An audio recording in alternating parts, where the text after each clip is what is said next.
അമ്മേ പരിശുദ്ധമേ, അമ്മേ പരിശുദ്ധമേ, ദൈവമാതാവേ, കൃപാസനത്തിലൂടെ ഞങ്ങൾക്കും ഞങ്ങളുടെ ദേശത്തിനും അമ്മ മധ്യസ്ഥം തേടി തന്ന എല്ലാ അനുഗ്രഹങ്ങൾക്കും കൃപകൾക്കും ഞങ്ങളിപ്പോൾ ഹൃദയം നിറഞ്ഞ നന്ദി പറയുന്നു. അമ്മേ പരിശുദ്ധമേ, അമ്മേ പരിശുദ്ധമേ, ദൈവമാതാവേ, 2004 ഡിസംബർ 7 തീയതി ഉച്ചകഴിഞ്ഞ് 2:30 കൃപാസനത്തിൽ സംഭവിച്ച അമ്മയുടെ പ്രത്യക്ഷപ്പെടലിനെ കുറിച്ച് തിരുസഭയ്ക്ക് സമർപ്പിച്ചിരിക്കുന്ന പഠനരേഖകളുടെ മേൽ സഭാത്മകമായ പഠനം ആരംഭിക്കുവാൻ ഞങ്ങൾ പ്രാർത്ഥിക്കുന്നു.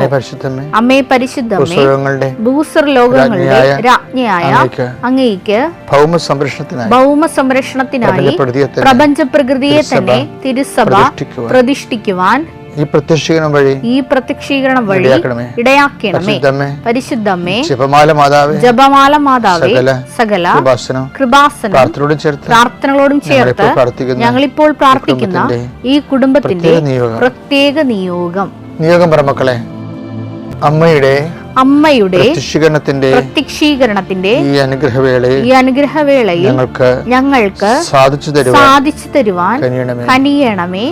ആമേൻ. വിശ്വാസ പ്രമാണം.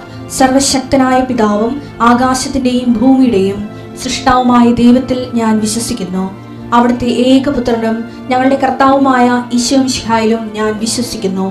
ഈ പുത്രൻ പരിശുദ്ധാത്മാവിനാൽ ഗർഭസ്ഥനായി കന്യകാമറിയത്തിൽ നിന്ന് പിറന്ന് പൊന്തിയോസ് പീലാത്തോസിന്റെ കാലത്ത് പീഡകൾ സഹിച്ച് കുരിശിൽ തറയ്ക്കപ്പെട്ട് മരിച്ച് അടക്കപ്പെട്ട് പാതാളങ്ങളിൽ ഇറങ്ങി മരിച്ചവരുടെ ഇടയിൽ നിന്ന് 3-ാം നാൾ ഉയർത്ത് സ്വർഗത്തിലേക്ക് എഴുന്നള്ളി സർവശക്തിയുള്ള പിതാവായ ദൈവത്തിന്റെ വലതുഭാഗത്തിരിക്കുന്നു. അവിടെ നിന്ന് ജീവിക്കുന്നവരെയും മരിച്ചവരെയും വിധിക്കുവാൻ വരുമെന്നും ഞാൻ വിശ്വസിക്കുന്നു. പരിശുദ്ധാത്മാവിലും ഞാൻ വിശ്വസിക്കുന്നു. വിശുദ്ധ കത്തോലിക്കാ സഭയിലും പുണ്യവാന്മാരുടെ ഐക്യത്തിലും പാപങ്ങളുടെ മോചനത്തിലും ശരീരത്തിന്റെ ഉയർപ്പിലും നിത്യമായ ജീവിതത്തിലും ഞാൻ വിശ്വസിക്കുന്നു. ആമേൻ. ഞങ്ങളുടെ പിതാവേ, അങ്ങയുടെ നാമം പൂജിതമാകണമേ. അങ്ങയുടെ രാജ്യം വരണമേ. അങ്ങയുടെ തിരുമനസ് സ്വർഗത്തിലെ പോലെ ഭൂമിയിലും ആകണമേ. അന്നു വേണ്ടുന്ന ആഹാരം ഇന്ന് ഞങ്ങൾക്ക് തരണമേ. ഞങ്ങളോട് തെറ്റ് ചെയ്യുന്നവരോട് ഞങ്ങൾ ക്ഷമിക്കുന്നത് പോലെ ഞങ്ങളുടെ തെറ്റുകൾ ഞങ്ങളോടും ക്ഷമിക്കണമേ. ഞങ്ങളെ പ്രലോഭനത്തിൽ ഉൾപ്പെടുത്തരുതേ, തിന്മയിൽ ഞങ്ങൾ രക്ഷിക്കണമേ. ആമേൻ. നന്മ നിറഞ്ഞ മറിയമേ, സ്വസ്തി. കർത്താവ് അങ്ങയുടെ കൂടെ സ്ത്രീകളിൽ അങ്ങ് അനുഗ്രഹിക്കപ്പെട്ടവളാകുന്നു. അങ്ങയുടെ ഉദരത്തിൻ ഫലമായി ഈശോ അനുഗ്രഹിക്കപ്പെട്ടവനാകുന്നു. പരിശുദ്ധ മറിയമേ, തമ്പുരാന്റെ അമ്മേ, പാപികളായ ഞങ്ങൾക്ക് വേണ്ടി ഇപ്പോഴും ഞങ്ങളുടെ മരണസമയത്തും തമ്പുരാനോട് അപേക്ഷിക്കണമേ. ആമേൻ. കർത്താവിന്റെ ഉന്നതമായ നാമത്തിന് സ്തോത്രം ചെയ്യുന്നു. കർത്താവിന്റെ വിശുദ്ധ പൗരോഹിത്യത്തെ മഹത്വപ്പെടുത്തണമേ. ഒത്തിരിയേറെ എൻട്രൻസുകൾ എല്ലാം ഇൻ്റർവ്യൂ ഒക്കെ നടന്നുകൊണ്ടിരിക്കുന്ന സമയമാണ് ഈശോയെ. ജോലിക്കായാലും പഠനത്തിനായാലും ഇൻ്റർവ്യൂവിൻ്റെ കൂടെ കർത്താവ് കുറേ ആശയോടും പ്രതീക്ഷയോടും കൂടി ഇൻ്റർവ്യൂവിൻ്റെ ടെസ്റ്റ് എങ്ങനെയെങ്കിലും കർത്താവ് എൻ്റെ കയ്യിൽ നിന്ന് അബദ്ധം വന്നു, എന്നാലും ദൈവമേ നീ വിചാരിച്ച എന്നെ താങ്ങി നിർത്താൻ കഴിയുമെന്ന് വിചാരിച്ചുകൊണ്ട് ഇരിക്കുന്നവർക്ക് നിൻ്റെ സാന്നിധ്യം കൊടുത്തവർ നിലനിർത്തണമെന്ന് പ്രാർത്ഥിക്കുന്നു ഈശോയെ. എൻ്റെ കർത്താവ് ചെറിയ കടകളൊക്കെ നടത്തുന്നവർ ഈശോയെ വല്ലാതെ വലയുന്നുണ്ട് ഈശോയെ. അവർക്ക് ഒന്നും അതിനൊന്നും കിട്ടണില്ല, പക്ഷേ കടങ്ങളാണ് വരണത്. ഇനി എങ്ങനെ ജീവിക്കുമെന്ന് പോലും അറിയാൻ പാലാതെ വിഷമിക്കുന്നവരുണ്ട് ഈശോയെ. അവരെ സന്ധിക്കണമെന്ന് പ്രാർത്ഥിക്കുന്നു ഈശോയെ. ഒരു തൊഴിൽ കണ്ടുപിടിക്കാൻ വേണ്ടി എന്ത് തൊഴിൽ ചെയ്താൽ ജീവിക്കാൻ പറ്റുമെന്ന് വിചാരിച്ചുകൊണ്ട് വിഷമിക്കുന്നവരുണ്ട് ഈശോയെ. അവരെ കർത്താവ് വിസ പുതുക്കി കിട്ടാത്തതിൻ്റെ പേരിൽ മക്കൾ കരഞ്ഞ് വിളിച്ച് നിലവിളിക്കുമ്പോൾ അമ്മ അവരെ ആശ്വസിപ്പിക്കുന്നത് ഉടമ്പടി എടുത്തിട്ടുണ്ട് മകനെ, മാതാവ് നമ്മൾ സന്ദർശിക്കുമെന്നാണ്. ആ ഒരു ഒറ്റ ആശ്രമേ ഉള്ള അമ്മേ. അതെല്ലാം ആ മക്കൾ അങ്ങനെ ചിന്തിക്കുന്ന ഓരോ മക്കളെയും പ്രാർത്ഥന കൂടുന്നുണ്ടെങ്കിൽ തീർച്ചയായിട്ടും കൃപാസന ആൾക്കാരെ ജീവനുടെ പ്രത്യക്ഷ മാതാവ്, സഞ്ചാരി മാതാവ് ആ മേഖലയിൽ ചെന്നിട്ട് അവരുടെ പ്രശ്നങ്ങളെ പരിഹരിച്ചുകൊണ്ട് അവർക്ക് സന്ധിപ്പ് നൽകുന്നതിന് വേണ്ടി എൻ്റെ കർത്താവിൻ്റെ ഉന്നതമായ നാമത്തിൽ സഭയുടെ അധികാരത്തിൽ കുരിശടയാളത്തിൽ നിങ്ങൾ അനുഗ്രഹിക്കട്ടെ. എൻ്റെ പ്രിയപ്പെട്ടവരെ, നമ്മുടെ ഭൗതികമായ പ്രപഞ്ചത്തിലെ കാലാവസ്ഥ ഭേദങ്ങളുണ്ടാകും. അതുപോലെ തന്നെ നമ്മുടെ മനസ്സിൻ്റെ കാലാവസ്ഥ ദൈവാഭിമുഖ്യത്തിലേക്ക് ചില സമയത്ത് ദൈവാഭിമുഖ്യത്തിൻ്റെ അടയാളം കാണിച്ചു തുടങ്ങും. ഇത് നമ്മൾ ശ്രദ്ധയോടെ ഈ ടൈം ക്യാച്ച് ചെയ്യേണ്ടതാണ്. ഞാൻ ഉദാഹരണം പറഞ്ഞാലേ, ഇപ്പം നിങ്ങൾ വെറുതെ ഇരിക്കുകയും അല്ലെങ്കിൽ ഭയങ്കര തിരക്കാണ്. അപ്പോൾ എങ്ങനെ ശാന്തമായിരുന്നാലും തിരക്കായിരുന്നാലും ചില സമയത്ത് ഒന്ന് പ്രാർത്ഥിക്കണമെന്ന് തോന്നണമെന്ന് വിചാരിച്ചോ, ഒന്ന് പ്രാർത്ഥിച്ചാൽ കൊള്ളാമായിരുന്നു എന്ന് പറയുമ്പോൾ നിങ്ങൾ എന്ത് ചെയ്യും? ഇന്ന് സന്ധ്യക്ക് നേരത്തെ പ്രാർത്ഥിക്കാം എന്നല്ലേ നിങ്ങൾ പറയണ? അങ്ങനെയല്ലത്. ശരിക്കും പറഞ്ഞാൽ ഈ ദൈവാനുഗ്രഹം നമുക്ക് തരാൻ നേരത്തെ നമ്മുടെ ഉള്ളിലെ പരിശുദ്ധാത്മാവിനത് അറിയാൻ പറ്റും. അപ്പോൾ ആത്മാവ് അതിൻ്റെ അടയാളം കാണിക്കും. ക്ലൈമറ്റ് ചേഞ്ച് ചെയ്യാൻ പോകുന്നു എന്ന് കാണിക്കും. അപ്പോഴേ എൻ്റെ ഒരു നിർദ്ദേശം എന്ന് പറയണത്, ഇൻ കേസ് നിനക്ക് എവിടെ ബോട്ടിലാണ്, വള്ളത്തിലാണ്, വണ്ടിയിലാണ്, വാഹനത്തിലാണ്, ഓഫീസിലാണ്, എവിടെയാണ് നിനക്ക് എപ്പോഴാണ് നിനക്ക് പ്രാർത്ഥിക്കാൻ തോന്നണത്, അത് നീ മാറ്റിവെക്കരുത്. അത് പ്രേതൻ്റെ അലോട്ട് ടൈമാണത്. നീ നാളെ ചിലപ്പോൾ ദൈവസമാഗമത്തിന് നിൻ്റെ ഒരു ടൈം ഫിക്സ് ചെയ്യും. പക്ഷെ ആ ദൈവം അപ്പോഴ് അത് ലൈനിലുണ്ടാവണം നിർബന്ധമില്ല. ദൈവം ലൈനിലുള്ളപ്പോൾ, അവൻ അടുത്തുള്ളപ്പോൾ തന്നെ അന്വേഷിക്കുമെന്ന് പറയത്തില്ലേ, അതാണിത്. യെശയ്യാ 55:6. കർത്താവിനെ കണ്ടെത്താൻ കഴിയുന്ന, അതന്നെ, കർത്താവിനെ കണ്ടെത്താൻ കഴിയുന്ന ഇപ്പോൾ തന്നെ അവിടുത്തെ അന്വേഷിക്കുവിൻ. അവിടുന്ന് അരികെയുള്ളപ്പോൾ അവിടുത്തെ വിളിക്കുവിൻ. അതായത് നിനക്ക് എപ്പോഴാണ് പ്രാർത്ഥിക്കാൻ തോന്നുന്നത്, ഒരു ദൈവവിചാരം തോന്നുന്നത്, പ്രാർത്ഥിക്കാൻ തോന്നുന്നത് നിർബന്ധമില്ല, ദൈവത്തെക്കുറിച്ചൊരു ഓർമ്മ തോന്നിയാൽ മതി. അതാണ് ടൈം എന്ന് പറയുന്നത്. അപ്പോൾ നീ എവിടെയാണെങ്കിലും അപ്പോഴൊരു നിമിഷം മൗനമായിട്ട് ദൈവത്തെ അനുസ്മരിക്കണം. ചിലപ്പോൾ നന്ദി പറഞ്ഞാൽ മതി, ഒന്നും വേണ്ട, ഇപ്പം എന്നെ ഓർപ്പിച്ചതിന് നന്ദി പറയുന്നു എന്ന് പറഞ്ഞാലും മതി. അല്ലെങ്കിൽ ഒരു നിമിഷം മൗനമായി ദൈവത്തിൽ ലയിച്ചിരുന്നാലും മതി, കണ്ണുകളടച്ച് ശാന്തമായിരുന്നാലും മതി. അപ്പം അങ്ങനെ വരുമ്പോൾ ഇതുപോലെ തന്നെ ഒരു ടൈം അപ്പോൾ തന്നെ അറിയാലോ. അതായത് ചില സമയത്ത് നേരെ ഓപ്പോസിറ്റും വരാം. അശ്വനിപാതം പോലെ നിലച്ചെറിയ സമയത്ത് ചില അസ്വസ്ഥതകൾ വരും. അപ്പോഴും നമ്മളോർക്കും നമുക്കെന്തോ കാലക്കേട് വന്നില്ല, ഇന്ന് ആരെയും കണി കണ്ടുകൊണ്ടാണ് ഇറങ്ങിയതെന്ന്. അതൊക്കെ ദൈവത്തെ അറിയാൻ പാലാത്തവർ അങ്ങനെ പല വിഡ്ഢിവേഷങ്ങളും പറയും.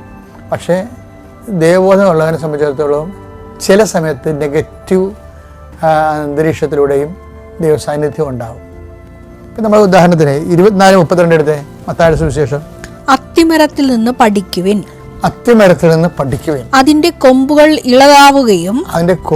ഇളതാവുകയും തളിർക്കുകയും ചെയ്യുമ്പോൾ വേനൽക്കാലം അടുത്തിരിക്കുന്നുവെന്ന് നിങ്ങൾ മനസ്സിലാക്കുന്നു.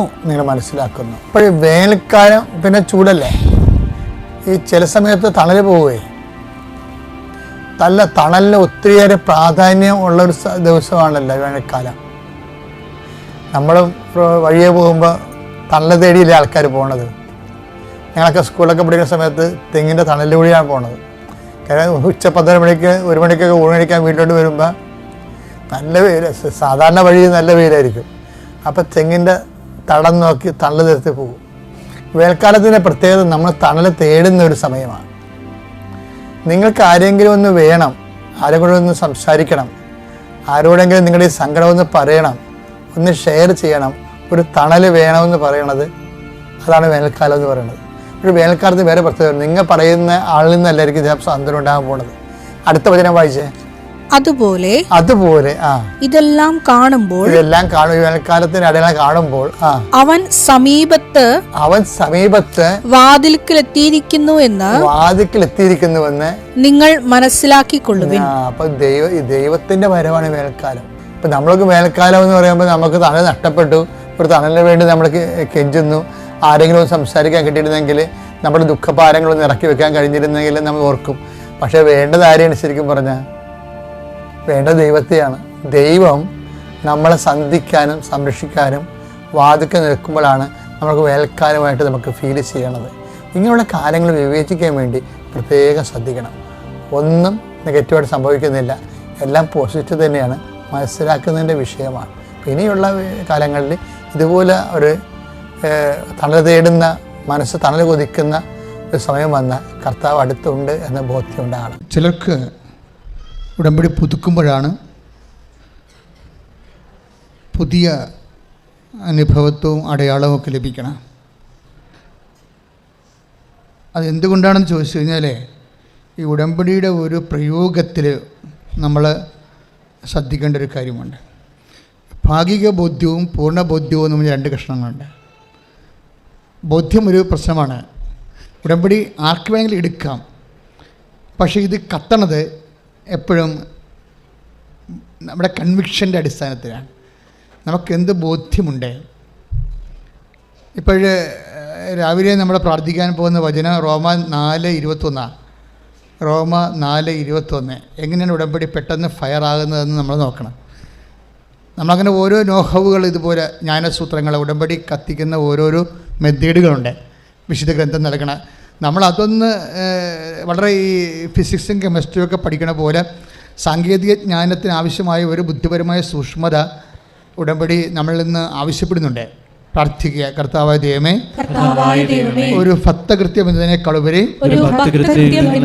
മനസ്സും ബുദ്ധിയും ആവശ്യമുള്ള ഒരു ആധ്യാത്മിക സാങ്കേതിക വിഷയം പോലെ ഉടമ്പടി അതിന്റെ ജ്ഞാനങ്ങളാൽ ഞങ്ങളെ അനുഗ്രഹിക്കട്ടെ. ശ്രദ്ധിക്കട്ടെ. ഹല്ലേലൂയ. ശുദ്ധ പരമ ദിവ്യകാരുണ്യത്തിന് വചനം കേൾക്കാം. റോമ 4:21. വാഗ്ദാനം നിറവേറ്റാൻ ദൈവത്തിന് കഴിയുമെന്ന് അവന് പൂർണ്ണ ബോധ്യമുണ്ടായിരുന്നു. റോമ 4:21 ഏറ്റുപറഞ്ഞ വാഗ്ദാനം നിറവേറ്റാൻ ദൈവത്തിന് കഴിയുമെന്ന് അബ്രാഹത്തിന് പൂർണ്ണ ബോധ്യം ഉണ്ടായിരുന്നു. കംപ്ലീറ്റ് കൺവിഷനാണ്, നോട്ട് പാർഷ്യൽ കൺവിഷൻ. നമ്മളൊക്കെ പലർക്കും വരുന്ന ഒരു ചെറിയ അബദ്ധം, ഒക്കുമായിരിക്കും അല്ലേ, ഒത്താക്കുള്ള എന്ന് പറയത്തില്ലേ, ഒക്കുമായിരിക്കും അല്ലേ. ചില ലോട്ടറി ടിക്കറ്റ് എടുക്കത്തില്ലേ, നേരത്തെ ഏജന്റുമായി പറയത്തില്ല, കഴിഞ്ഞ ആഴ്ചയിൽ ഇന്നയാൾക്ക് അടിച്ചു, പാലക്കാട് അടിച്ചു, മലപ്പുറത്ത് അടിച്ചെന്നൊക്കെ പറയത്തില്ല. അതുപോലെ ഉടമ്പടി എടുത്തിട്ട് കിട്ടിയ അനുഗ്രഹങ്ങളെ നോക്കിയിട്ട് ആൾക്കാർ ഒക്കുമായിരിക്കും അല്ലേ, ഒത്താക്കൊള്ളാം കിട്ടിയാലെന്നൊക്കെ പറഞ്ഞുകൊണ്ട് എടുക്കും. ഇത് ഞാൻ പറയണത് ഇത് പാപമാണ് അങ്ങനെ ചെയ്യണത്. അതായത് എടുക്കണമല്ല പ്രശ്നം, നിങ്ങൾ വന്ന് ഇരന്ന് പണി വാങ്ങിച്ചുകൊണ്ട് പോവുകയാണ്. കാര്യം നിങ്ങൾ ആരോടാണ് കളിക്കണത്? ദൈവത്തോടാണ്. അവിടെ പ്രശ്നം. കിട്ടിയ ഇപ്പം മനുഷ്യരോടാണെങ്കിൽ നമുക്ക് പ്രശ്നമില്ല. കാര്യം മനുഷ്യൻ്റെ അടുത്ത് അസത്യമുണ്ട്, നുണയുണ്ട്, സത്യമുണ്ട്. പക്ഷേ ദൈവത്തിൽ കളങ്കമില്ലാത്ത കാരണം, കളങ്കമില്ലാത്ത ദൈവത്തെ നിങ്ങൾ സംശയിച്ചു എന്ന് പറയുമ്പോൾ നിങ്ങളുടെ റാങ്ക് പിശാസിൻ്റെ റാങ്കാണ്. പിശാസാണ് നിങ്ങൾ ചെയ്യണത്. വളരെ സീരിയസ് വിഷയമാണിത്. പ്രാർത്ഥിക്കുക, കർത്താവായ ദൈവമേ, സത്യമായ അങ്ങയോടാണ് ഞാൻ ഉടമ്പടി ചെയ്യുന്നെന്നുള്ള ആഴമായ ബോധ്യത്താൽ പൂർണ്ണമായ ബോധ്യത്താൽ അബ്രാഹത്തെ പോലെ എന്നെ അഭിഷേകം ചെയ്യണമേ.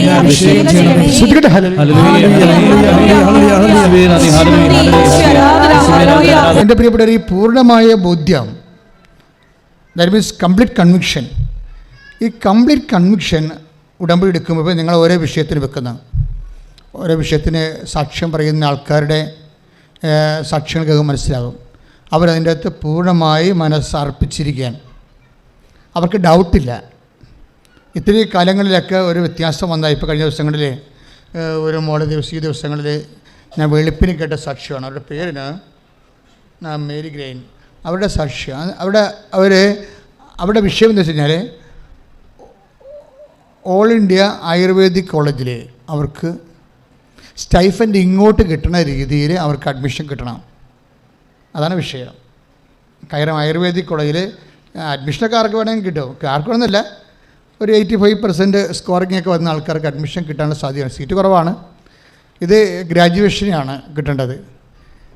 പക്ഷേ അവളുടെ കപ്പാസിറ്റി അനുസരിച്ച് കിട്ടാനുള്ള സാധ്യതയില്ല. അവരുടെ ബോധ്യം വരണത്. കാര്യം പൈസ മുടക്കിയാണല്ലോ ആൾക്കാർ എടുക്കുന്നത്. 45 ലക്ഷം രൂപയൊക്കെ അതിനും വരും. നമുക്കവർക്ക് MBBS മാത്രമാണ് ഗ്രാജുവേഷന് പൈസ അല്ല. ആയുർവേദത്തിനും അങ്ങനെ തന്നെ 35 ലക്ഷം രൂപ ഒരു ഡോക്ടർ മുടക്കിയത് എനിക്കറിയാം. അതെന്ത് പക്ഷേ ഇതിപ്പോൾ ഇവളെന്താ പറയണത്, അങ്ങനെ മുടക്കാൻ എനിക്ക് കാശില്ല, വീട്ടിൽ കാശില്ല, നിങ്ങൾക്ക് കടങ്ങളും കാര്യങ്ങളും. അപ്പോൾ അതുകൊണ്ട് അമ്മ തന്നെ എനിക്കത് ചെയ്തു തരണം. ഓൾ ഇന്ത്യയിലാണ് 5 സീറ്റേ ഉള്ളൂ. ഓൾ ഇന്ത്യ കോമ്പറ്റീഷൻ തന്നെ അങ്ങനെയാണ്. ഓൾ ഇന്ത്യയിലാണ് 5 സീറ്റേ ഉള്ളൂ. 5ാമത്തെ റാങ്കിൽ വന്ന് പെട്ടാൽ ചെറിയ ഹോപ്പെങ്കിലും ഉള്ളൂ. 5ാമത്തെ റാങ്കിൽ വന്ന് പെട്ടാൽ പൈസ ഇങ്ങോട്ട് കിട്ടണ്ടേ, സ്റ്റൈഫൻഡ് നമുക്ക് തന്നിട്ട് അല്ലേ പഠിക്കണ്ടേ. അപ്പോൾ അങ്ങനെ ചിന്തിക്കാനും സങ്കല്പിക്കാനും ആഗ്രഹിക്കാനും ഉടമ്പടി എന്തുമാത്രം ആൾക്കാരെ ഹെൽപ്പ് ചെയ്യുന്നുണ്ട്. അതായത് വേറെ നമുക്ക് മെറിറ്റില്ല, അമ്മ വിചാരിച്ചാൽ എന്നെ 5ാം റാങ്കിലേക്ക് കൊണ്ടുവരാൻ പറ്റും എന്ന് പറഞ്ഞ് അവരുടെ പദ്ധതിയുമായിട്ട് മുന്നോട്ട് പോവുകയാണ്. ഇടയ്ക്കൊക്കെ കുറേ പരാജയങ്ങളൊക്കെ വരുന്നുണ്ട്, അത് എപ്പോഴും ഓർത്തേക്കണം. ഇടയ്ക്കൊക്കെ പരാജയങ്ങളുണ്ടാകും. ചില ആൾക്കാർക്ക് വരുന്നത് ഇടയ്ക്കൊന്ന് പരാജയം എന്ന് പറയുന്നതിൻ്റെ ഇടയ്ക്ക് ഉള്ളതാണ്. മനസ്സിലായില്ലേ? നമുക്ക് ഈ ഉടമ്പടിയുടെ അകത്ത് ഒരു സെക്ഷനിൽ പരാജയമുണ്ട്. ഈ പരാജയം നമ്മൾ ആദ്യമേ തന്നെ മുൻകൂട്ടി കാണണം കാര്യം. അല്ലാതെ ഇതെല്ലാം മൊത്തം വിജയമാണെന്ന് പറഞ്ഞിരിക്കരുത്. ചില ആൾക്കാർ മുങ്ങിപ്പോയാലും പിന്നെയും 2 കയ്യിൽ നിന്ന് എടുത്ത് തുഴഞ്ഞ് പിന്നെയും കയറും. കാര്യം എന്താണ്? മാതാവ് അവസാനം കൊണ്ടുപോയി ഇത് ശരിയാക്കുമെന്ന് അവർക്ക് ആന്തരിക ബോധ്യമുണ്ടാവും. അവസാനം കൊണ്ടുപോയി ഇത് ശരിയാക്കുമെന്ന്. എന്താ പരാജയം എന്ന് അച്ഛൻ പറഞ്ഞത്? ഇപ്പോൾ ഉദാഹരണത്തിന് ഇത് നമ്മുടെ നടപടി ഇല്ലേ, ഹെബ്രായ ലേഖനം എടുത്തേ. ഹെബ്രായ ലേഖനം 10:36 മക്കളെ സ്തുതിച്ചട്ടെ.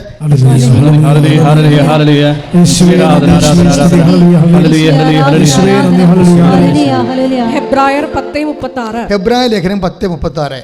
ദൈവത്തിന്റെ ഇഷ്ടം നിറവേറ്റി എന്ന് പറഞ്ഞ് ദൈവത്തിന്റെ ഇഷ്ടം നിറവേറ്റി അവിടുത്തെ വാഗ്ദാനം പ്രാപിക്കാൻ നിങ്ങൾക്ക് സഹനശക്തി ആവശ്യമായിരിക്കുന്നു. അപ്പോൾ ഈ സഹനത്തിന് ഒരു റോളുണ്ട് ഇവിടെ.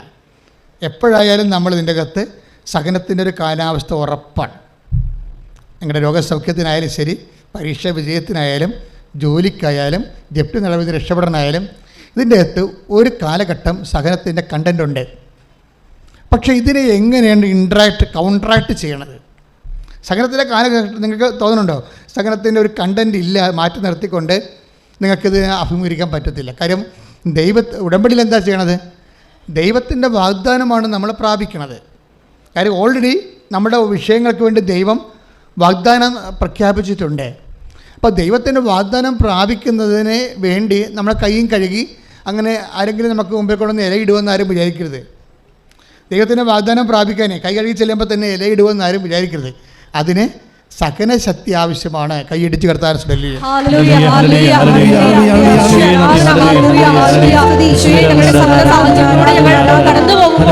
ശുദ്ധ പരമദിവ്യകാരുണ്യത്തിന്. അപ്പോൾ ഈ സഹനശക്തിയുടെ കാര്യങ്ങൾ വരുമ്പോൾ എവിടെയെങ്കിലും ഉടമ്പടി ഒന്ന് ഉടക്കി നിൽക്കുകയാണെങ്കിൽ അപ്പോൾ നിങ്ങൾ അതോടുകൂടി ഡൗൺ ആകരുത്. പ്രാർത്ഥന കുറച്ച്, സൽപ്രവൃത്തികൾ കുറച്ച്, കുർബാന കുറച്ച്, ആൾക്കാരോട് സംസാരിക്കുന്ന കുറച്ച്, ഇങ്ങനെ പിന്നെ നിങ്ങളിലേക്ക് തന്നെ ഒരു പരാജിത പിൻവലിയുന്ന രീതിയിൽ വന്നാൽ ഒരു കുഴപ്പമുണ്ട്. നാളെ ദൈവം നിങ്ങളെ ഉയർത്തിക്കൊണ്ട് വരും. പക്ഷേ നിങ്ങൾ ഇപ്പം തന്നെ ഈ നെഗറ്റീവ് മാർക്ക് കൗണ്ട് ചെയ്യുന്നുണ്ട്. അത് ഈ പരീക്ഷയ്ക്കൊക്കെ കറുപ്പിക്കത്തില്ലേ? നിങ്ങളെ പരീക്ഷയ്ക്ക് തെറ്റ് നമ്മളെ ശരി കറുപ്പിക്കാൻ വേണ്ടി പറയത്തില്ലേ? അപ്പോൾ എന്നാ സംഭവിക്കണം? ചില സമയത്ത് ഡാർക്കൻ ചെയ്യുമ്പോൾ ആ ഡാർക്കൻ ചെയ്യണത് തെറ്റാണെങ്കിൽ അതിൻ്റെ മാർക്ക് കിട്ടത്തില്ല. പക്ഷേ ആധ്യാത്മികത അങ്ങനെയല്ല. സത്യമായ ദൈവത്തോടാണ് ഇടപെടുന്ന. കാരണം നിങ്ങൾ ഡാർക്കൻ ചിന്തിക്കുന്ന കാര്യം തെറ്റാണെങ്കിൽ നിങ്ങൾക്ക് മാർക്ക് കിട്ടാതിരിക്കണമല്ല, നെഗറ്റീവ് മാർക്ക് വരും അവിടെ. എൻ്റെ അമ്മ ഇത് ഭയങ്കര സീരിയസ് വിഷയമാണ് കേട്ടോ. അതായത് നിങ്ങൾ ദൈവത്തോടല്ലേ കളിക്കണത്. നിങ്ങൾക്ക് ചെയ്യാൻ പറ്റുന്ന എന്ത് സംഭവത്തിലാണ് ദൈവം ഇടപെടുന്നത്? നിങ്ങൾക്ക് ദൈവവുമായിട്ട് ബന്ധപ്പെടാൻ പറ്റുന്നത് മൂന്ന് അവസ്ഥകളിലേ പറ്റത്തുള്ളൂ. ഒന്നെങ്കിൽ വിശ്വാസം, അല്ലെങ്കിൽ ഫെയ്ത്ത്, ഹോപ്പ്, പ്രത്യാശ, അല്ലെങ്കിൽ ദൈവസ്നേഹം. ഈ 3 പുണ്യങ്ങൾ വെച്ചുകൊണ്ടേ നിങ്ങൾക്ക് ദൈവത്തിലേക്ക് ഇൻട്രാക്ട് ചെയ്യാൻ പറ്റത്തുള്ളൂ. നിങ്ങൾ എവിടെയെങ്കിലും ഒരെണ്ണത്തിൻ്റെ പമ്മിയാൽ അതിൻ്റെ അർത്ഥം നിങ്ങൾക്ക് വിശ്വാസം കുറവാണെന്നാണ്, അല്ലെങ്കിൽ പ്രത്യാശ കുറവാണെന്നാണ്. ഏറ്റവും പ്രശ്നം ദൈവസ്നേഹമാണ്. ദൈവസ്നേഹം കുറവാണെന്ന് പറഞ്ഞാൽ നിങ്ങൾ ചെയ്യാത്ത വല്ല പ്രശ്നം നെഗറ്റീവായിട്ട് കൗണ്ട് ചെയ്യപ്പെടുന്നു. പിന്നെ ഇത് ഭയങ്കര പ്രശ്നമാണ്. എനിക്കിത്രയും നാൾ ഞാൻ ദൈവത്തോടുകൂടി ജീവിച്ചപ്പോൾ എനിക്ക് മനസ്സിലായത് ഇതാണ്. ദൈവത്തോട് ഇടപെട്ട് ജീവിക്കുന്നതാണ് ഏറ്റവും സങ്കീർണം. കാര്യം അത് ഒന്നാമതൊരു ബുദ്ധിപരമായ ഒരു ഏർപ്പാടാണ്. അവിടെ ഇമോഷൻസിനൊന്നും നമ്മുടെ ഈ കരിഞ്ഞ കണ്ണീരും അതുപോലെ തന്നെ കുറേ തരത്തിലുള്ള പാരവശ്യങ്ങൾക്കൊന്നും ദൈവത്തിൻ്റെ ദൃശ്യം ഒരു വിലയുമില്ല. അതെന്താ കാര്യം വെച്ച് കഴിഞ്ഞാൽ ദൈവത്തിനറിയാം ഈ കണ്ണീരൊക്കെ ചുമ്മാ കള്ളത്തരമാണെന്നും ഒരു ടൈം കഴിയുമ്പോൾ നിങ്ങൾ ഈ കാണിക്കുന്നതെല്ലാം ഒരു അഭിനയമാണെന്നൊക്കെ ദൈവത്തിന് അറിയാം. അതെപ്പോഴും നമ്മൾ ശ്രദ്ധിക്കണം, വളരെ ശ്രദ്ധിക്കണം. എന്ത് സംഭവമാണെങ്കിലും സത്യസന്ധമായിരിക്കണം കർത്തൃസന്നിധിയിൽ. ഇപ്പോൾ ചില സമയത്തൊരു സഹനത്തിലൂടെ നമ്മൾ കടന്നു പോവുകയാണ്. അപ്പോൾ സഹനത്തിലൂടെ കടന്നു പോകുന്ന സമയത്ത് നമ്മൾ വിശ്വാസത്തെ ഒന്ന് പ്രാർത്ഥിച്ച മക്കളെ, കർത്താവേ ഞങ്ങൾ ഉടമ്പടിക്കാലത്ത് എബ്രായ ലേഖനം 10:36 രേഖപ്പെടുത്തിയിരിക്കുന്ന പോലെ ദൈവത്തിന്റെ വാഗ്ദാനം പ്രാപിച്ച സഹനശക്തി ആവശ്യമായി വരുമ്പോഴേ അത്തരം സഹനങ്ങളിലൂടെ കടന്നു പോകുമ്പോഴേ അത് മനസ്സിലാക്കി മുന്നോട്ട് പോകാനുള്ള കൃപ നൽകണമേ. ഇതിനകത്ത് വരുന്നൊരു വിഷയം എബ്രാഹമാണല്ലോ നമ്മുടെ സബ്ജക്റ്റ്. എബ്രാഹിം സബ്ജക്റ്റ് ആകുമ്പോൾ എബ്രാഹത്തിൻ്റെ കാലത്തും ഇതുപോലെയുള്ള പലതരത്തിലുള്ള സഹന സാഹചര്യങ്ങളുണ്ട്. എബ്രാഹത്തിൻ്റെ ഉണ്ടാകുന്ന ഏറ്റവും വലിയ സഹന സാഹചര്യം ആരാ? സാറാ തന്നെയാണ്. ദൈവത്തിൻ്റെ വാഗ്ദാനത്തിൻ്റെ മുഖത്ത് നോക്കി ചിരിച്ചത് അവർ മാത്രമാണ്. അവർക്ക് മാത്രമേ ചിരിക്കാൻ പറ്റത്തുള്ളൂ. ശരിക്കും അത്രയും വിടക്ക് കേട്ട സ്ത്രീയാണത്. അവർക്ക് കാറ്റഗിസം ഇല്ല, അതാണ് പ്രശ്നം. അല്ലെങ്കിൽ ദൈവത്തിൻ്റെ വാഗ്ദാനത്തിൻ്റെ മുഖത്ത് വല്ലവരും ചിരിക്കുക. അപ്പോൾ അവർക്ക് അതിനകത്ത് വിശ്വാസമില്ല. ദാറ്റ് മീൻസ് നമ്മുടെ ഉള്ളിൽ തന്നെയും ഇതുപോലെ ഒരു ചിരി എല്ലാവരുടെ ഉള്ളിലും ഉണ്ട്. സംഭവം കേൾക്കുമ്പോൾ ഇതൊക്കാൻ പോണ എന്ന് നിങ്ങൾ തന്നെ സ്വന്തമായിട്ട് ധരിക്കും. സംഭവം കേൾക്കുമ്പോൾ ഇതൊക്കാൻ പോണ, ഇതെങ്ങനെ ഒക്കും എന്ന് നിങ്ങൾ തന്നെ സ്വന്തമായിട്ട് ധരിക്കും. അതാണ് ചിരി, സാറായുടെ ചിരി എന്ന് പറയണം. ഈ സാറായുടെ ചിരിയുമായിട്ടാണ് ഉടമ്പടിയെ നിങ്ങൾ സമീപിക്കണമെങ്കിൽ അത് തന്നെ സംഭവിക്കും. അതുകൊണ്ട് എന്ത് സംഭവിക്കണമെന്ന് വെച്ച് കഴിഞ്ഞാൽ, എൻ്റെ സഹോദരങ്ങളെ, ഒന്ന് സത്യസന്ധമാണോ എൻ്റെ വിശ്വാസം എന്ന് ധ്യാനാത്മകമായി ആത്മശോധന ചെയ്യേണ്ടതാണ്. പ്രാർത്ഥിക്കുക. കർത്താവായ ദൈവമേ, എൻ്റെ വിശ്വാസത്തെ കുറച്ചും കൂടി അങ്ങയുടെ തിരുസന്നിധിയിലെ സ്വീകാര്യമാക്കുവാൻ എൻ്റെ വിശ്വാസത്തെ പുനഃക്രമീകരിക്കണമേ.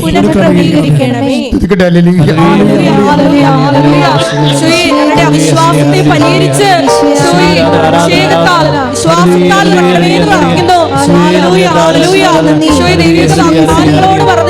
പരിശുദ്ധ പരമ ദിവ്യകാരുണ്യത്തിന്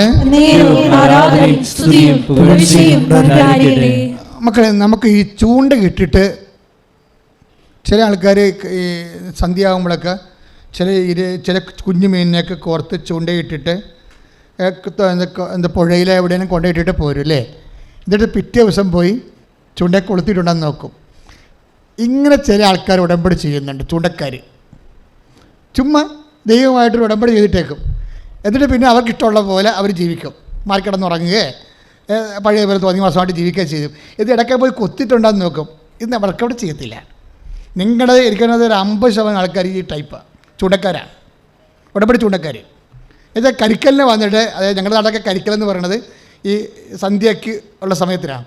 വന്നിട്ട് ഒരു ചെമ്മിനെ എന്തെങ്കിലും കോർത്ത് ചൂണ്ടയിട്ട് വെച്ചും പുഴയിലിട്ടും പോരും. എന്നിട്ട് നമ്മൾ വെളുപ്പിനെ ചെന്നിട്ട് ചൂണ്ട വരച്ചിട്ട് മീൻ കൊത്തിയിട്ടുണ്ടെന്ന് നോക്കും. ഈ ഉടമ്പടി എടുത്തിരിക്കുന്ന അണ്ണന്മാർ പകുതിയോളം ഈ ടൈപ്പ് പാർട്ടിയാണ്, ചൂണ്ടക്കാരാണ്. അതെന്താ പ്രശ്നം എന്ന് വെച്ച് കഴിഞ്ഞാൽ, ഇവരിങ്ങനെ ഒരു ഉടമ്പടി ഒന്നും സംഭവം എടുത്തതിന് ശേഷം പിന്നീട് അവരതിന്മേലൊന്നും ചെയ്യത്തില്ല. ആ ഉടമ്പടിയുടെ യാതൊരു നിബന്ധനകളും നോക്കത്തില്ല. നിബന്ധനകളല്ല ഉടമ്പടിയുടെ ആത്മാവെന്ന് പറയണത്. ഉടമ്പടി ആത്മാവെന്ന് പറയണത് ദൈവവുമായിട്ടുള്ള ആത്മാർത്ഥമായ ആന്തരികമായ ബന്ധമാണ്. ഈ ബന്ധം ഒരിക്കലും കട്ടയിലാകാതെ വളരെ സൂക്ഷ്മതയോടെ സ്നേഹോഷ്മളമായി സമർപ്പണത്തോടെ കൊണ്ടുപോയി പുരോഗമിക്കേണ്ടതാണ്. അല്ലാതെ ഇവിടെ ചൂടക്കാരെ പോലെ കൊണ്ട് ഇരയിട്ട് പുഴയിട്ടിട്ടിട്ട് പോയി കിടന്ന് ഉറങ്ങിയിട്ട് പിന്നെ വന്നിട്ട് കൊത്തിയിട്ടുണ്ടാ, ജയിച്ചിട്ടുണ്ടാ, ഓഫർ ലെറ്റർ വന്നാൽ വിസ വന്നാൽ എന്നൊക്കെ നോക്കത്തില്ലേ. ഇതുപോലുള്ള പ്രാക്കുപെട്ടവർ ഒരു കാരണവശാലും ഉടമ്പടി എടുക്കരുത്. കാര്യം നിങ്ങളെന്ത് തെറ്റിദ്ധരിച്ച് നിങ്ങൾക്ക് ഒരിക്കലും വരാൻ യോഗ്യതയില്ലാത്തൊരു സ്ഥലത്ത് വന്നിരിക്കുകയാണ് ദൈവത്തിനെ പരീക്ഷിക്കാൻ പിശാചിന് മറ്റൊരു അവതാരമായിട്ട്. പ്രാർത്ഥിക്കുക. കർത്താവ് ദൈവമേ, കർത്താവായ ദൈവമേ, ഭൗതിക വസ്തുക്കൾക്ക് വേണ്ടി ഭൗതിക വസ്തുക്കൾക്ക് വേണ്ടി ദൈവത്തെ പ്രീണിപ്പിക്കാൻ എന്തെങ്കിലും ചെയ്തിട്ട് അതിന്റെ ഫലത്തെ വേണ്ടി ഫലം മാത്രം ആശ്രയിച്ച് ജീവിക്കുന്ന അവസ്ഥയിൽ നിന്ന് ഞങ്ങളെ മോചിപ്പിക്കണമേ. ശ്രദ്ധിക്കണേ. ഹല്ലേലൂയ, ഹല്ലേലൂയ, ആരാധന, ആരാധന, hallelujah, hallelujah, hallelujah, hallelujah, hallelujah, hallelujah. പരിശുദ്ധ പരമ ദിവ്യകാരുണ്യത്തിന് എന്താ പിന്നെ നമ്മുടെ മുമ്പിലുള്ള ഓപ്ഷൻ എന്താ? അതായത് എപ്പോഴും നമ്മൾ ശ്രദ്ധിക്കേണ്ടത് ഒരു വിഷയം. ഇപ്പോൾ തന്നെ എഫേസ്യസ് ലേഖനം എന്താ പറയണത്? അവിടുന്ന് വിശുദ്ധർക്ക് വേണ്ടി ഒരുക്കിയിരിക്കുന്ന മഹത്വത്തെ മനസ്സിലാക്കാൻ നിങ്ങളുടെ ആന്തരിക നേത്രങ്ങളെ അവിടുന്ന് പ്രകാശിപ്പിക്കട്ടെ. അപ്പോഴേ പ്രത്യാശയുടെ സോഴ്സ് അതാണ്. ഉടമ്പടി പ്രത്യാശ ഉണ്ടെന്ന് പറഞ്ഞില്ലേ? ആ പ്രത്യാശയുടെ സോഴ്സ് എബ്രാഹത്തിൽ എന്താണ് ഉണ്ടായത്? എഫേസ്യസ് 1:18 വായിച്ചേ. ശ്രദ്ധിക്കട്ടെ. എഫേസ്യസ് 1:18 ഏത് തരത്തിലുള്ള പ്രത്യാശയിലേക്കാണ് ഏത് തരത്തിലുള്ള പ്രത്യാശയിലേക്കാണ് അവിടുന്ന് നിങ്ങളെ വിളിച്ചിരിക്കുന്നതെന്ന് അറിയാനും വിശുദ്ധർക്ക് അവകാശമായി അവിടുന്ന് വാഗ്ദാനം ചെയ്തിരിക്കുന്ന മഹത്വത്തിന്റെ സമൃദ്ധി മനസ്സിലാക്കാനും നിങ്ങളുടെ ആന്തരിക നേത്രങ്ങളെ അവിടുന്ന് പ്രകാശിപ്പിക്കട്ടെ. 25 വർഷം കഴിഞ്ഞിട്ട് എബ്രാഹിം പിടിച്ചു നിന്നു, സാറ പിടിച്ചു നിന്നില്ല. സാറ ഹാഗറിനെ പ്രാപിച്ച് മക്കളുണ്ടാക്കാൻ പറഞ്ഞു. അല്ലെങ്കിൽ ലോത്തിൻ്റെ ആൾക്കാർ നമ്മുടെ വസ്തു അടിച്ചു മാറ്റുമെന്ന് പറഞ്ഞ്. ലോത്തിന് പേടിയായിരുന്നു. ഇളയപ്പൻ്റെ മകനാണെങ്കിലും സാറയ്ക്ക് പേടിയായിരുന്നു. എബ്രാഹിം മരിച്ചു പോയാൽ ഇവിടെ സ്വത്തെല്ലാം ലോത്തും ആൾക്കാരെ അടിച്ചു മാറ്റുന്നു. അതുകൊണ്ട് എബ്രാഹിത്തിനെ പിരികേറ്റി ഹാഗറിൽ ഒരു കുഞ്ഞിനെ ഉൽപ്പാദിപ്പിക്കാൻ സാറ എപ്പോഴും എബ്രാഹത്തിനെ പുഷ് ചെയ്തുകൊണ്ടിരുന്നു. പക്ഷേ സാറയുടെ വർത്തമാനം കേട്ടിട്ട് എബ്രാഹിൻ്റെ അടുത്ത് വശംവദനായ എന്നുള്ള കാര്യം സത്യമാണ്. പക്ഷേ എന്നാലും എബ്രാഹത്തിൻ്റെ ഫെയ്ത്തിൽ വ്യത്യാസം വന്നില്ല. ആ മനുഷ്യൻ അപ്പോഴും തനിക്ക് നൽകാൻ പോകുന്ന മഹത്വത്തിൻ്റെ സമ്പൂർണ്ണതയെക്കുറിച്ച് ആന്തരിക നേത്രങ്ങൾ പ്രകാശിക്കപ്പെട്ടവനായി 25 കൊല്ലം കഴിഞ്ഞും ദൈവം അദ്ദേഹത്തോട് ചെയ്ത വാഗ്ദാനങ്ങളിലെ അദ്ദേഹം അവകാശമാകാൻ വേണ്ടി നോക്കി പാർത്ത്. അവകാശബോധം അയാൾക്ക് നഷ്ടപ്പെട്ടില്ല. നമുക്ക് പരക്കം വരണത് ഒരു ടൈം കഴിയുമ്പോൾ അവകാശബോധം പോകും. മനസ്സിലായില്ലേ? കരുത് ഉടമ്പടി വർക്ക് ചെയ്യണത് അവകാശത്തിലല്ലേ? അപ്പോൾ ഒരു ടൈം കഴിയുമ്പോൾ ടൈം ഇങ്ങനെ ലാഗ് ചെയ്ത് പോവുകയാണെങ്കിൽ അവകാശബോധം നഷ്ടപ്പെടാൻ സാധ്യതയുണ്ട്. കാര്യം ഉടമ്പടി വാഗ്ദാനങ്ങളിലാണ് വർക്ക് ചെയ്യണത്. വാഗ്ദാനം അവകാശമാണ്. കൈയിടിച്ച് കർത്താൻ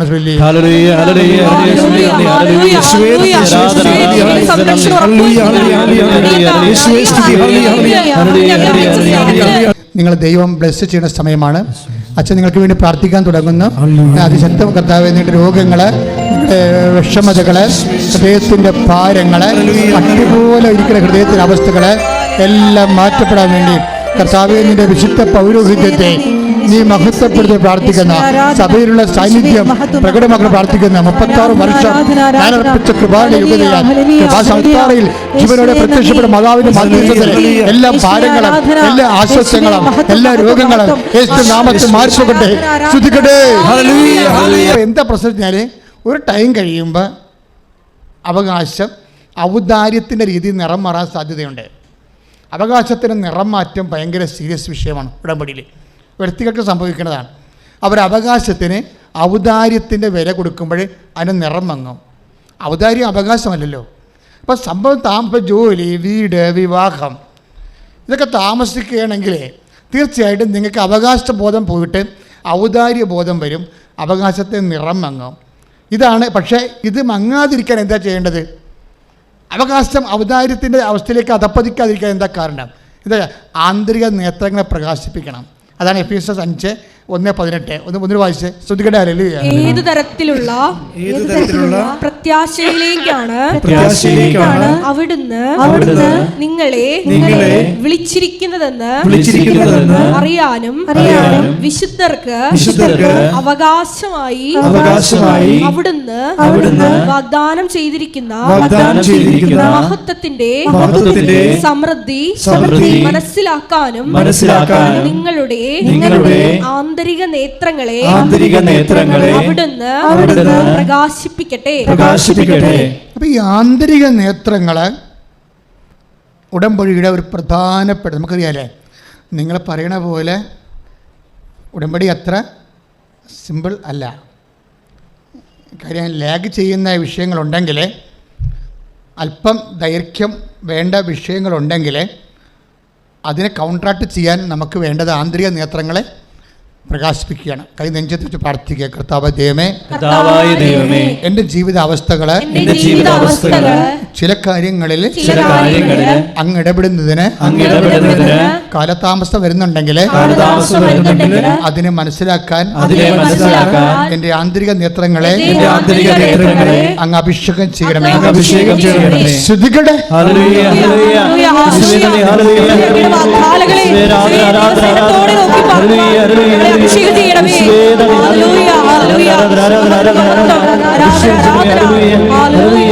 ഹല്ലേലൂയ.